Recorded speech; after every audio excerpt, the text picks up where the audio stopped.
నిలబడి అబద్ధం చెప్పలేనే నా అత్తమ్మంటే నువ్వే.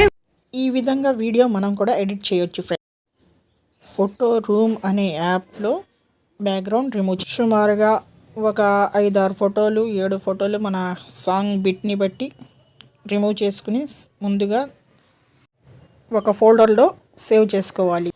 దాని తర్వాత మన కైన్ మాస్టర్ ఓపెన్ చేసి అందులో మన ఫైల్స్ని అప్లోడ్ చేసుకోవాలి. నాకు ఇది ఫస్ట్ టైం క్రియేట్ చేయటం వీడియో, అందుకోసం కొద్దిగా తడబడుతున్నాను. ప్లీజ్ హెల్ప్ చేయండి అందరూ. కైన్ మాస్టర్లో ఫైల్స్ అప్లోడ్ చేయాలంటే లేయర్స్ అనే ఆప్షన్ ఉంటుంది. దాంట్లో నుంచి మనం అన్నీ అప్లోడ్ చేయాలి. లేయర్స్ అంతవరకు ఎఫెక్ట్స్ కానీ టెక్స్ట్ కానీ అన్ని కమాండ్స్ లేయర్స్ అనే ఆప్షన్లో ఉంటాయి. ఫ్రెండ్స్, ఎవరు భయపడాల్సిన అవసరం లేదు. ముందుగా ఫస్ట్గా ఒక అడుగు డేర్ చేసి వేయటం మంచిది. నాకు వచ్చినట్టు నేను ట్రై చేశాను. మీలో ఇంకా టాలెంట్ ఎక్కువ ఉండవచ్చు. కైన్ మాస్టర్ యాప్ మీకు ప్లేస్టోర్లో దొరుకుతుంది ఫ్రెండ్స్.